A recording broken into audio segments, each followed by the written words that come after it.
I remember standing in the Oval Office back in 2024, promising the American people one thing: no more forever wars. I told them I'd bring the boys home, but now it's April 2026, and the world is holding its breath. The headlines say I'm marching toward a massive conflict with Iran. They say I've forgotten my promise. They see the carrier groups in the Arabian Sea and the smoke over Tehran, and they think I want a war. They couldn't be more wrong. What the media, the hawks in D.C., and even some of my own generals don't understand is that I'm not playing their old game. I don't want a war that lasts 20 years and costs trillions of dollars for nothing. I want a deal. I want to win. But in 2026, the price of a deal has gone through the roof, and the line between peace through strength and a total global meltdown has never been thinner. When I walked back into the White House, I inherited a world that was already on fire. Ukraine was a stalemate. The Middle East was a powder keg, and China was just waiting for us to blink. My critics said I'd just hand everything over, but they don't know how I operate. You don't get a good deal by acting weak. The ending endless wars dilemma is simple. How do you leave a fight without looking like you're running away? If I pull out too fast, our enemies fill the vacuum. If I stay, I'm just another president trapped in the sand. By early 2026, Iran pushed too hard. They thought they could choke the Strait of Hormuz and spike oil prices to $150 a barrel just to test my resolve. They thought I was too scared of an election to fight back. But I've always said, if you're going to hit, you hit so hard, they have no choice but to sit down at the table. We launched the strikes, not to start a war, but to end the argument. I called it a little excursion, a quick move to show them the old rules are gone. But now, the oil markets are screaming, my NATO allies are panicking, and the very thing I tried to avoid, a long-term entanglement, is staring me right in the face. I'm looking for the exit door, but the lock is stuck. Every morning, I walk into the Situation Room, and I see two different worlds. On one side, I've got the generals, the guys who've spent their whole lives drawing up plans to contain enemies. They show me maps of Iranian missile sites and tell me that if we don't finish the job, we look weak. They want a full-scale regime change. They want a new government in Tehran that bows to Washington. But then I look at my phone, and I see the messages from the people who actually put me here. The farmers in Iowa, the factory workers in Pennsylvania. They don't care about containment. They see gas hitting $5 a gallon at the pump because of these strikes. They remember the trillions we wasted in Iraq and Afghanistan. They're asking me, sir, you said you'd end the endless wars. Why are we back in the desert? That's the dilemma. If I back down now, the hawks and the media will crucify me, saying I got bullied by a regime we just eviscerated in 32 days of strikes. But if I push further, I become exactly what I campaigned against, a war president trapped in a quagmire. I've always said I'm a deal maker. In business, you don't keep throwing money into a failing project. You cut your losses, or you take the whole thing over. But the Middle East isn't a real estate development in Manhattan. You can't just file for Chapter 11 and walk away. Right now, I'm trying to use the leverage of these strikes to force a grand bargain, something no one thought was possible. I'm telling the Iranians, look at your smoking air bases. Look at your empty ports. Now, let's talk. I want the biggest peace deal in history, but the deeper we get into 2026, the more it feels like the deep state is trying to pull me into a war I never signed up for. It's April 6th, 2026, and I just had to do something I hate. I postponed the summit with President Xi. We were supposed to be in Beijing hammering out a massive trade win, but instead, I'm stuck in the Situation Room watching satellite feeds of the Persian Gulf. The media is calling this the unwarranted war. They say I've lost Asia because I'm too distracted by Tehran. But here's the truth they won't tell you. This isn't just about missiles. It's about the entire global board. While our boys are executing Operation Epic Fury and systematically dismantling the Iranian Navy, China is sitting back, watching. They're the world's biggest oil importer, and with the Strait of Hormuz effectively a no-go zone, they're feeling the heat. I've told Xi, help me open the strait, or this summit stays on ice. I'm using the war to squeeze Beijing's energy supply, forcing them to choose. Do they want to keep supporting a failing regime in Iran, or do they want to protect their own economy? But the pressure is coming from inside the house, too. Gas prices are hitting levels we haven't seen since the 70s. Every time I post a video of a precision strike on an Iranian bridge or a missile depot, the markets jump. My own Secretary of Defense is telling me we might need to stay until September, while my base is screaming that this looks too much like Israel first and not enough America first. I'm burning $1 billion a day on this conflict. I've already authorized $37 billion in just over a month. To the world, it looks like I'm committed to a long war, but they don't see the back channels. I've given Iran until Monday night. I told them, accept the deal or we hit your power plants. We bring you back to the Stone Age. I'm not trying to build a nation. I'm trying to break a will. I want out of this desert more than anyone, but I won't leave until the price is right, even if the whole world is screaming at me to blink first. People keep asking me, what's the exit strategy? In Washington, that usually means a 10-year plan and $1 trillion budget. My exit strategy is different. It's about creating a reality so lopsided that the other side has no choice but to sign on the dotted line. I've spent the last 48 hours on the phone with leaders who think they can lecture me. They say I'm being reckless. I tell them I'm being efficient. We've already neutralized their primary radar sites and taken out the command centers. If this were any other president, we'd be preparing for boots on the ground.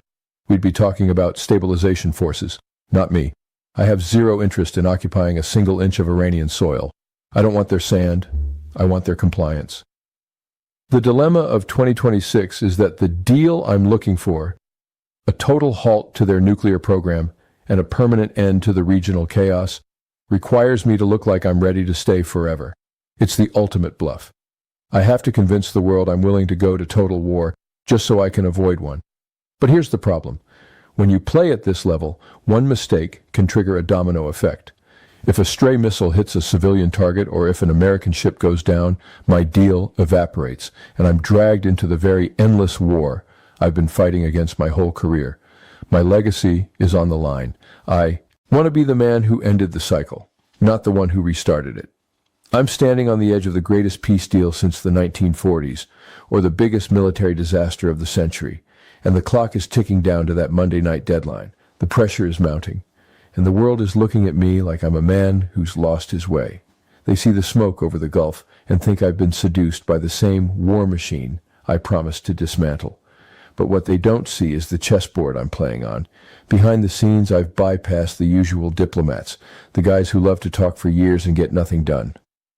I've gone straight to the people who actually run the show in the region. I told them, you have a choice. You can be the king of a graveyard, or you can be a partner in the most prosperous era the Middle East has ever seen. The dilemma isn't just about troop counts, it's about the dollar. Every day we stay in this limited conflict, the global economy shifts. If I pull the plug too early, the radical elements think they've won, and the forever war just takes a different shape. If I stay one day too long, I lose the trust of the American people who sent me here to stop the madness. I'm walking a tightrope over a canyon. I'm using the threat of total destruction to buy a generation of peace. It's the ultimate high-stakes gamble. My critics call it chaos. I call it leverage. We are at the final hour, the moment where the bluff is called or the deal of a lifetime is signed. The world is waiting for me to blink, but they don't realize I've already seen the ending. The media loves to use the word escalation. They see a surge in drone activity or a new carrier move, and they scream that I've been radicalized by the generals. But what they call escalation, I call closing the sale. You see, in 2026, the world has become too comfortable with American patience. They think we'll sit around and wait for years while they build their arsenals and fund their proxies. I'm changing the math. By being unpredictable, by striking hard and then immediately offering a phone call, I'm forcing a decision that should have been made decades ago. The dilemma isn't that I want to stay. It's that the world won't let me leave unless I leave a mark they'll never forget. Last night I looked at the casualty reports and the cost-to-benefit spreadsheets. The numbers are staggering. But then I looked at the private cables from the other side. For the first time in years, they aren't making demands. They're asking for terms. That's the deal maker at work. I've pushed them to the point where peace looks a lot better than obliteration. I'm not looking for a surrender ceremony on the deck of a battleship. I'm looking for a signature on a piece of paper that says, we're done. I want to be the only president in modern history who walked into a conflict, broke the cycle, and walked out before the ink was even dry. The ending endless wars promise isn't dead. It's just being delivered with an iron fist, so we never have to use it again. The phone is ringing off the hook. Prime ministers, kings, and even my old rivals are calling, begging for a ceasefire. They're terrified that 2026 is the year the world economy finally snaps. And honestly, they should be. Because I've realized that the only way to truly end endless wars is to make the cost of starting one so high that no one ever dares to try it again. I'm looking at the exit ramp now. It's right there. but the hawks in the Pentagon are whispering that we should keep going and finish the job. They want a permanent base. They want to turn this into another 20-year project with a fancy name. I told them to pack their bags. I'm not building a democracy in a place that doesn't want one. I'm building a boundary. The ending endless wars dilemma has always been a test of will. If I leave now, I've shown that America can strike with surgical precision, get what it wants, and leave without getting stuck in the mud. That's the new doctrine. No more nation building, no more policing the world. Just a clear message. Don't mess with our interests, and we won't have to visit you. I'm about to make the announcement. The world is expecting me to declare a long-term occupation, but I'm about to do the one thing no one expects.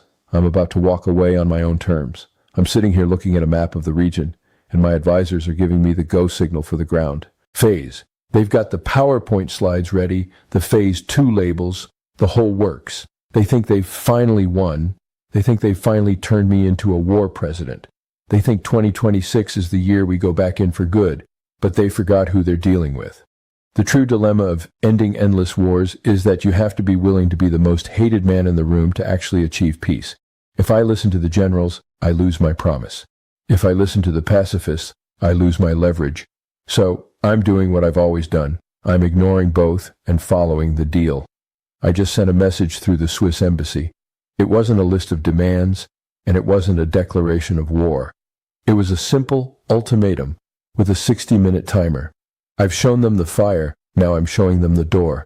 Everyone is waiting for the sound of boots hitting the ground.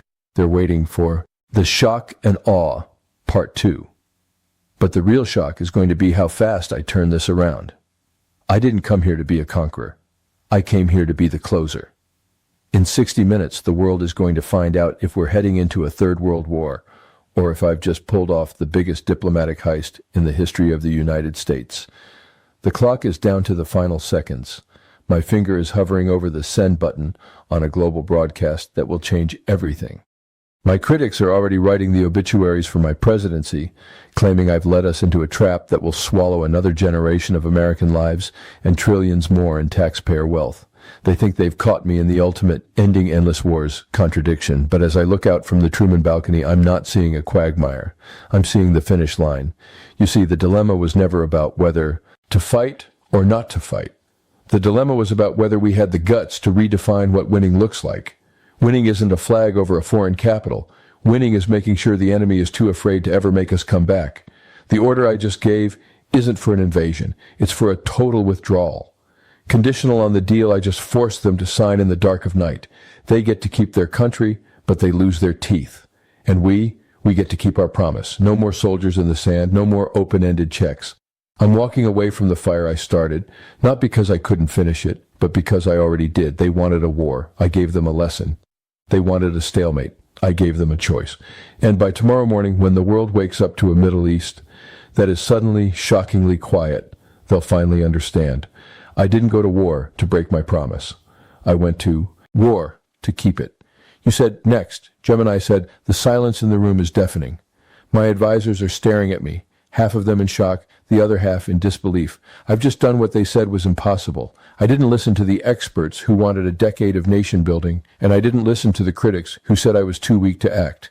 I've just signed the executive order to begin the immediate pullback of our strike groups. The ending endless wars dilemma of 2026 is officially over. Not because the world is a perfect place, but because I realized that the only way to win a war is to refuse to play by the old failing rules. We went in, we dismantled their ability to threaten us, and now we're leaving. No occupation, no puppet government, just a clear understanding that if they step out of line again, the hammer will fall even harder next time. I'm going on national television in 5 minutes. I'm going to tell the American people that their sons and daughters are coming home, not in a year, not in 6 months, but now. I'm going to tell them that the oil prices are stabilizing because we secured the roots, not by owning them, but by making them too dangerous to disrupt. This was never about being a war president. It was about being the president who finally understood that America's true strength isn't in how many countries we can occupy, but in our ability to dictate the terms of peace from a position of absolute power. I promised to end the endless wars. Today I kept that promise. The hawks lost, the bureaucrats lost, but America just won the ultimate deal. The cameras are being positioned, and the red on-air light is flickering. For months, the world has been calling me a hypocrite. They said my "Ending Endless Wars" slogan was just a campaign stunt that died the moment I authorized the first strike in 2026. But they were looking at the map while I was looking at the calendar.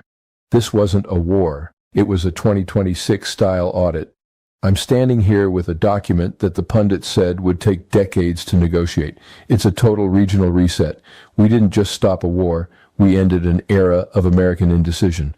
The dilemma of 2026 was never about whether to fight.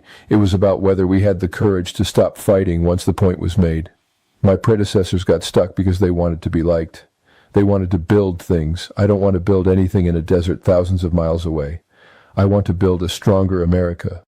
By walking away now, while we're at the absolute peak of our leverage, I'm proving that America First isn't just a slogan, it's a strategy. We showed our teeth, we got the deal, and now we're out. The experts will spend the next 10 years analyzing how I did it. They'll call it unconventional or chaotic.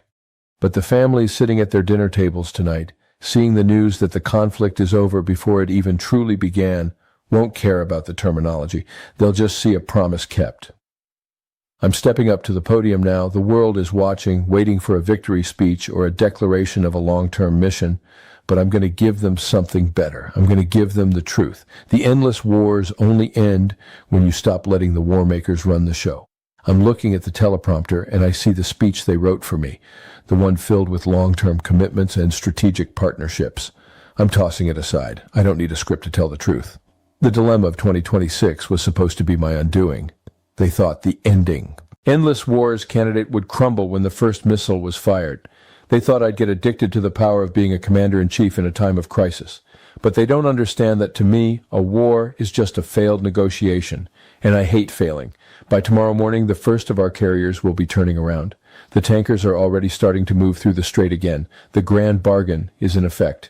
We didn't give an inch of our sovereignty, and we didn't spend a drop of American blood on a ground invasion. We used the ultimate leverage to buy the ultimate peace. People will ask, was it worth it? Was the risk of a global war worth a deal? I'll tell them to look at their bank accounts when the energy prices drop.